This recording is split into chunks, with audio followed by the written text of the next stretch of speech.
Hello, everybody. Welcome back to another episode of Red Dead Character Analysis. And I'm sorry, it's been a while since we did this character analysis. I just got really caught up with everything. It's been like what 2 weeks, and that's when I kicked it off with John Marston. So, and I was gonna do Dutch for this episode, and trust me, we will do Dutch because he is a very major character in the Red Dead series. But we did John last episode, and I figured we would do Jack Marston also for today's episode, because that's his son, and it kind of goes hand in hand. So I'll just kind of finish off um, the Marston family, which not really. I think I'm gonna do Abigail too eventually. We'll get into that, but Jack Marston is also a very major character, especially as spoiler alert for the Red Dead One. Red Dead One, you do get to play as him towards the end of the game and whatnot. So he is a very major character, and he is pretty much in the Red Dead universe, like at the end of Red Dead, like going forward, he is John Marston's legacy. So technologically speaking, yes, he is a very important character to the Red Dead series. So I figure I'll go on here and do a character analysis. So of course I'm getting this from the Red Dead Wiki, great place. John or Jack Marston Jr., which I think is just John Marston Jr., but they call him Jack, is a recurring character in the Red Dead series, appearing as a central character and the secondary protagonist for Red Dead Redemption, and a supporting character in Red Dead Redemption 2. With the addition of the Liars and Cheats DLC pack in Red Dead 1, Jack Marston is also a multiplayer character model that may be selected in the Redemption section of the Outfitter. And here's a little bit of his background. So, Jack Marston was born in 1895 as the first child of the outlaw John Marston and prostitute Abigail Roberts, which, like I said, we'll be going over Abigail. She's also a pretty major character. Two members of the Vanderlyn gang. He would also have a younger sister who died at some point before 1911. As the child of John and Abigail, Jack lived his early years around the members of the Vanderlyn gang, such as Bill Williamson, Javier Escuela, Hosea Matthews, Arthur Morgan, Uncle, and even Dutch Vanderlyn. Among others, he saw his gang as uncles and aunts who watched over his growth and shielded his innocence from their more nefarious actions. And we're going to be getting into some of the events of Red Dead 2. So, like I said, we're going to go hand in hand with Red Dead 1 and 2. So in 1899, Jack is living with the gang and is taken care of by its members.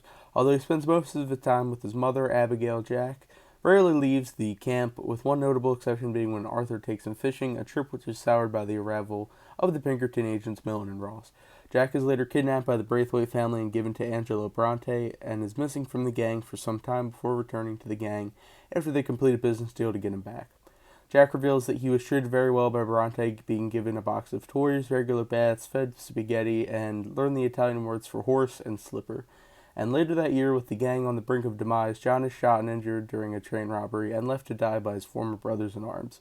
And Abigail is kidnapped by Agent Milton, and although Dutch refuses to rescue her, Arthur tells Tilly Jackson to take Jack to Copperhead Landing to wait for Sadie and Abigail. Arthur says goodbye to Jack, telling the young boy to be brave, and then Tilly rides away with Jack, who is unaware that it would be the last time he saw Arthur due to his advanced tuberculosis. And yes, we will be going over Arthur Morgan as well. He's also a very main character, so I'm just going to try to save a little bit of the bigger characters, further on. But we'll get into Arthur Morgan when we go into the Red Dead 2 only characters. So right now I'm only doing the Red Dead 1 and 2 characters that appear in both games. But don't worry, we'll be getting into Arthur Morgan, as he is a very main character, so don't worry about that. Now, the post-gang years, and the Marston family moved around for much of Jack's childhood and were temporarily settled in the Yukon soon after the gang's dissolution. To participate in the ongoing gold rush there, they had returned to West Elizabeth in 1907 and were notably stationed at Pronghorn Ranch for a time, where Abigail and Jack temporarily left John about their former was unsatisfied with John's actions. Later that year, the Marston family reunited after John brought Beecher's Hope and subsequently built a ranch house there, along with Uncle and Charles Smith, who helped John to build it. The family also brought a dog named Rufus, who Jack took a liking to. Soon after moving to the ranch, Jack went fishing with his father and was later present for his parents' wedding, where John later states how happy Jack seemed. Afterwards, Jack was present with Charles and Sadie when they leave the ranch, parting ways with the members for his surrogate family. And now we're going to be getting to the Red Dead 1 events. So in 1911, Jack and Abigail were taken hostage by Edgar Ross and Archer Fordham, and two senior agents of the Bureau of Investigation, using them as leverage against John so that he would hunt down the remnants of the Vanderlyn gang, Bill, Javier, and Dutch. And in the mission, the Red Dead 1 mission, great men are not always wise. While not physically present during the first three-fourths of the Red Dead Redemption narrative, Jack is sporadically mentioned by his father during conversations with many of his allies and enemies, including Lee Johnson, Louisa Fortuna, I think that's how you say her name, Javier Escuela, and Dutch Vanderland. And in West Elizabeth, Jack first appears reuniting with his father after John finished his business with the Bureau of Investigation and is allowed to return back to the Marston ranch. In a close hug, he apologizes to John for failing to maintain the ranch. The next day, Jack and his father visit McFarland's ranch, owned by John's friends Drew and Bonnie McFarland, to purchase cattle from them. During the ride there and back, Jack inquires his father about his meeting with the McFarlands, as well as revealing that it was his first time visiting Hennigan's stead. Sometime after helping both Abigail and Uncle, John takes the time with teaching Jack hunting and skinning. The two go on a hunting trip with Rufus to take down a pair of elk, afterward John takes Jack back to Manzanita Post, teaching him how to sell meat and furs. In the later incident, Jack helps his father killing a wolf pack that is threatened by the ranch's cattle. Wishing to prove himself to his father, Jack decides to head up to Tall Trees and attempt to hunt down a grizzly bear by himself that's been seen up there, spotted by multiple hunters. Despite John's warnings, at Nickety Rock, Jack is badly injured by a bear, and his mount was killed in the process. John arrives with Rufus and kills the bear before taking Jack back to the ranch. During the ride back home, John expresses disappointment in his son's actions, while Jack argued at his father's sparse involvement in his life. Soon after the grizzly hunt incident, Jack is found by his father at the barn, where John praises his son for his skill with tools. The tender moment between the two is cut short by a wide-scale attack from the U.S. Army, U.S. Marshals, and Bureau agents led by Edgar Ross, while Jack is ordered to stay in the house and his mother, while John and Uncle fight off the invaders. And after one wave of attackers, Jack joins John and Uncle in the fight, but Uncle soon dies from a fatal bullet to Jack's horror. When Abigail hears gunshots from the ranch, she tells Jack to ride back in Beecher's Hope. The two find a deceased John in a pool of blood, and Jack confronts his mourning mother. Jack and Abigail then proceed to bury both John and Uncle in the hill overlooking the ranch.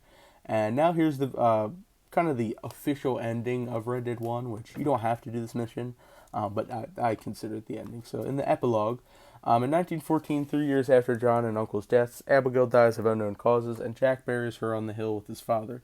Now a 19-year-old gunslinger and spitting images of his father, with similar skill in combat, Jack decides to hunt down his father's killer in revenge. In Blackwater, Jack approaches an agent called Howard Solwicki. I think that's I'm sorry. I'm pretty sure that's how you pronounce his name. Sorry if I bombed that. But he tricks into telling him Edgar Ross's whereabouts from Solwicki. I think, again, that's how you say that. Jack learns that Ross was rewarded for killing John and now living his days on a cabin on Lake Don Julio with his wife. With this, Jack departs Blackwater, and visiting Lake Don Julio, Jack meets Edgar's wife, Emily, who greets him with a rant about how the government doesn't let Ross retire in peace, and before apologizing and directing him towards the camp of Edgar and his brother Philip, crossed to the San Luis River, on the Mexican side of the border. So, meeting Philip, Jack finally locates Ross down the river hunting ducks. Jack confronts the retired agent about his part in John's death, but Ross simply dismisses that John's actions as his own fault. Unfazed by Ross, threats to kill him. Jack challenges the old man in a final duel. In a single moment, Jack guns down Ross and avenges his family's misfortune once and for all. With Ross's death, Jack looks at his gun, somberly realizing that he has become an outlaw, the very same life he was always told to avoid. Jack holsters his sidearm and walks away from the scene. And actually, consider this like bonus a little bit. The events of Undead Nightmare are not considered part of the same canon as Red Dead Redemption. The following description is therefore not contagious with the preceding section of Red Dead Redemption.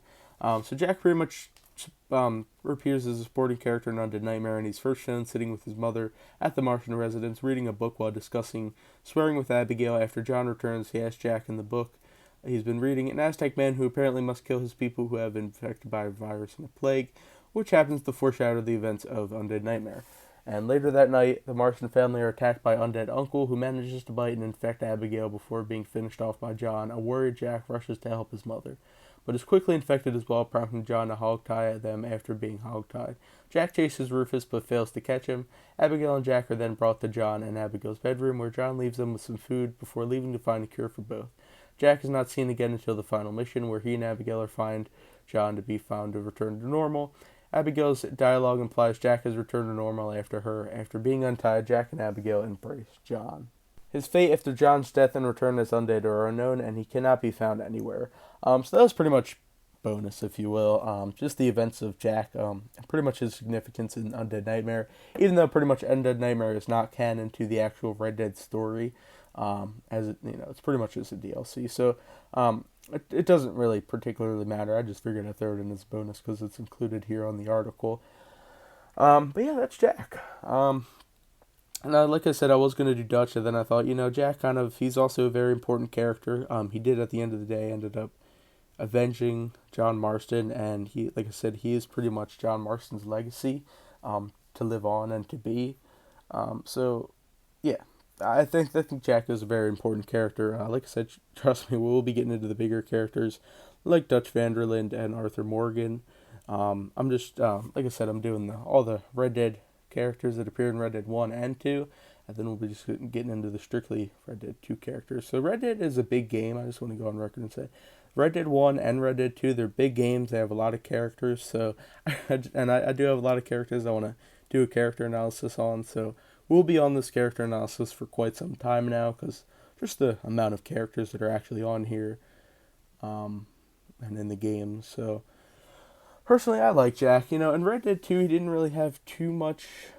He didn't have too big of a character, involvement. He was little in the 1899 sections when you're Arthur Morgan. Then when he switched to John, in the epilogue, he's also really kind of like that. He's grown up, but he's not really there. So I can't particularly say, he was too big of a character in Red Dead 2. But then in Red Dead 1, he is a very big character. And like I said, it's not really.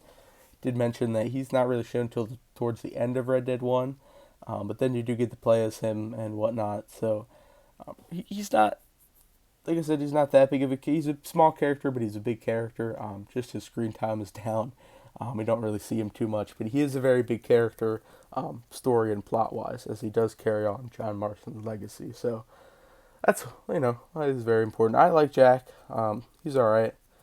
I'm not saying he's my top favorite character or anything like that, but he's up there. I mean, he's cool just because he's John's son and whatnot. So he's pretty cool. But that being said, that's pretty much it for today's character analysis. Comment down below what you guys think of it. Make sure to subscribe for more content, like video, all that good stuff. Discord, Twitch, Instagram. Links in the description. Let me know what you guys are thinking of this Red Dead character analysis. Fresh character analysis. I'm going to be a little bit more consistent with it. I knew we kind of took a little bit of a 2-week break from it. That's all. But yeah, I'm going to be more consistent with it. So, yeah, that's pretty much it for today's video. I'll see you guys in the next video.